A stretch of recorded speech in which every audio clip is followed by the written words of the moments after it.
pas toujours évident de prendre des décisions satisfaisantes pour tous et pour toutes. J'ai donc le plaisir de vous proposer un outil qui va vous faciliter la vie pour vos prises de décision. Il s'agit du vote de pouce. Mais avant de vous expliquer comment ça fonctionne, je vais vous inviter à faire la distinction importante entre le consensus et le consentement. Dans le cadre du consensus, tout le monde dit oui. Pour le consentement, personne ne dit non.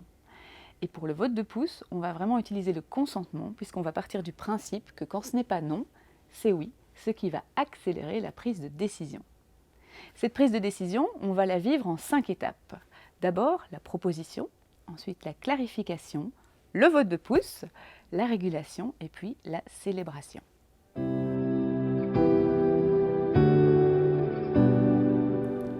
La phase de proposition, elle va vraiment concerner l'objet de la décision.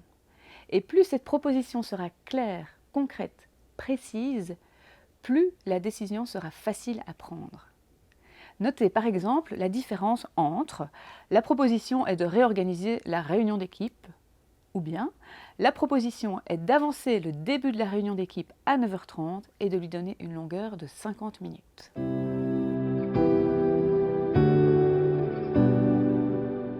Pendant la phase de clarification, les participants et participantes sont invités à poser toutes les questions qu'ils souhaitent, à condition que ce soit de la compréhension et uniquement de la compréhension.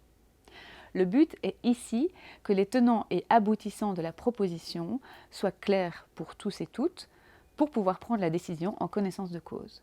Et donc, si nécessaire, on peut amender la proposition pour qu'elle soit vraiment claire.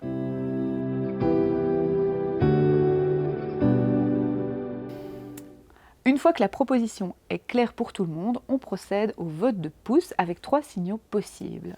Pouce vers le haut, je soutiens la décision. Pouce à l'horizontale, je peux vivre avec. Pouce vers le bas, la décision ne me convient pas. La notion de pouvoir vivre avec est très intéressante pour le collectif puisqu'elle me permet de laisser avancer la décision même si elle n'est pas idéale pour moi.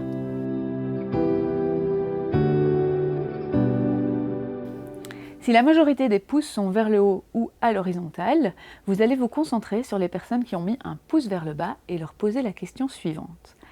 Qu'est-ce qui manque ? Qu'est-ce qu'il faudrait changer pour que la décision soit OK pour toi, pour que tu puisses vivre avec ? Et pour ce faire, il y a une distinction importante à faire entre une préférence et un besoin important et raisonnable. Je vous donne un exemple. Si on est en train de regarder un flyer à approuver, et que moi je mets mon pouce en bas parce que je préfère que le titre soit en bleu plutôt qu'en vert, il s'agit d'une préférence. Si par contre, je me rends compte que la police est trop petite pour que ce soit lisible pour les personnes âgées qui sont le public cible, eh bien il s'agit d'un besoin important et raisonnable. Dans le cas d'une préférence, on va simplement inviter la personne à en prendre conscience et à lui faire remonter le pouce vers « je peux vivre avec ». S'il s'agit d'un besoin important et raisonnable, eh bien, tout le groupe va se mobiliser pour trouver la meilleure solution possible pour répondre à ce besoin. Une fois que cette proposition est amendée, changée, eh bien, on fait un dernier vote de pouce pour la valider. Si, quand vous faites la proposition, qu'elle est clarifiée, vous vous rendez compte qu'il y a vraiment une grande majorité de pouces vers le bas, eh bien, on peut simplement décider de retravailler la proposition d'ici une prochaine fois. Donc c'est vraiment la phase de régulation qui va permettre de faire le tri. Et plus on pratique le vote de pouce, et plus cette phase va être fluide et rapide.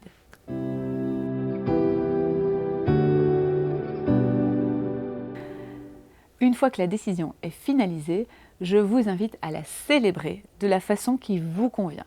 Que ce soit un merci, un applaudissement, un jingle, ce qui convient à votre équipe. Ça permet de nourrir la cohésion et de saluer le travail accompli. À faire, même pour les petites décisions, ça fait du bien.